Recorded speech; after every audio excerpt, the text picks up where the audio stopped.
Imagine pulling into a campground nearly 90 years ago and watching people gather around your vehicle in complete disbelief. Not because it was fast or luxurious, but because it was a house on wheels.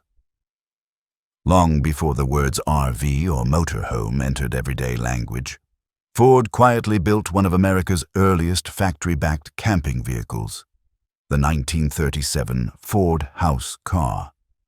At a time when most travelers depended on roadside cabins or canvas tents, this remarkable machine allowed its owners to carry their bedroom, kitchen, and living space wherever the road led. Built on a dependable Ford truck chassis and produced in extremely small numbers, the house car became one of the rarest recreational vehicles ever offered. Today, it isn't remembered simply as an old camper, but as one of the pioneers that helped create an entirely new way for Americans to explore their country. The house car began life as a 1937 Ford 1/2-ton commercial pickup chassis, assembled at Ford's truck plant in St. Paul, Minnesota, before receiving its custom-built camper body. Under the hood sat Ford's legendary 221 cubic inch Flathead V8, producing approximately 85 horsepower and about 144 pound-feet of torque. Power was sent through a 3-speed manual transmission to the rear wheels, giving the vehicle enough pulling power to carry both passengers and a fully equipped living compartment. The camper rode on a 112-inch wheelbase, while the finished vehicle measured roughly 16 feet long, nearly 6 feet wide, and stood over 8 feet tall with its roof fully raised. Fuel came from a tank holding approximately 16 gallons, enough to cover respectable distances despite the additional weight and wind resistance created by the camper body. Unlike ordinary delivery trucks, nearly everything behind the cab was designed for comfortable living. The structure itself was built around a strong oak wooden frame, carefully covered with sheet metal to keep weight under control while maintaining durability. One of its most ingenious features was the lifting roof, supported by a folding framework and covered with waterproof canvas. Once raised at a campsite, the extra headroom transformed the tiny cabin into a surprisingly comfortable living space.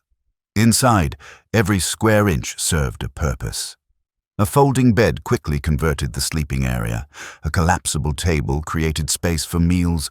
Built-in cabinets stored clothing and cooking equipment, while a compact sink made washing dishes possible without leaving the vehicle. Although tiny by modern standards, the layout demonstrated remarkable efficiency, decades before compact camper design became an industry of its own. Driving the house car required different expectations than driving an ordinary Ford pickup. The Flathead V8 was certainly capable of pushing a standard truck beyond 70 miles per hour, but the camper's taller body dramatically increased aerodynamic drag and added considerable weight. As a result, comfortable cruising speeds generally remained around 45 to 50 miles per hour, allowing the engine to operate smoothly while keeping fuel consumption under control. Depending on terrain and load, owners could expect approximately 12 to 15 miles per gallon, respectable figures for a vehicle carrying an entire miniature home. Rather than encouraging speed, the house car encouraged exploration. It wasn't built to arrive first, it was built to make the journey itself enjoyable, giving families the freedom to stop almost anywhere and spend the night without searching for a hotel. Ford never intended the house car to become a mass-market bestseller.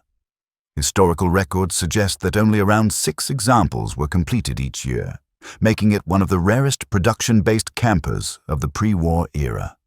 Because each living compartment required extensive hand craftsmanship, no 2 vehicles were completely identical. Customers could request small interior changes, meaning every house car reflected its owner's travel style.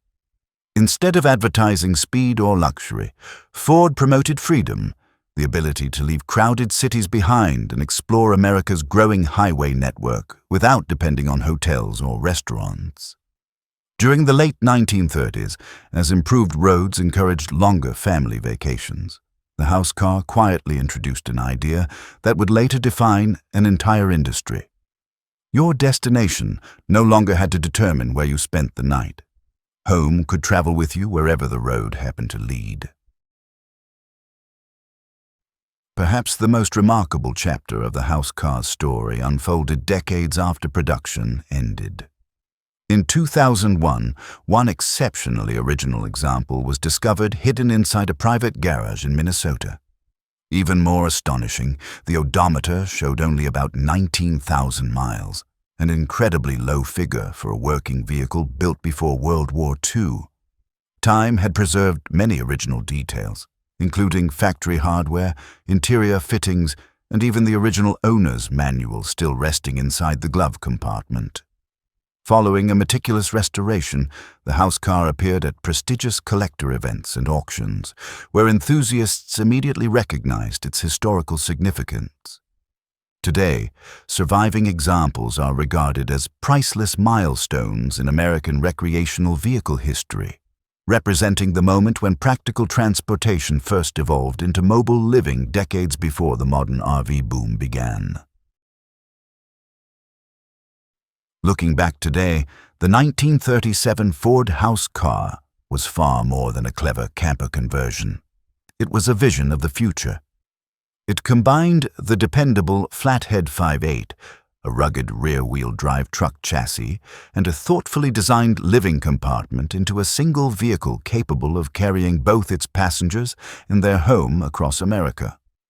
Long before GPS, interstate highways, or luxury motorhomes, this remarkable machine offered something that remains just as valuable today: complete freedom to travel on your own terms. Although only a handful were ever built, their influence can still be seen in every modern camper van and motorhome rolling down today's highways. Sometimes the most important vehicles aren't the ones built by the thousands, but the ones bold enough to introduce an entirely new idea. And if you enjoy discovering forgotten pioneers like the Ford house car, don't forget to subscribe to On Wheels, where the rarest vehicles often tell the greatest stories.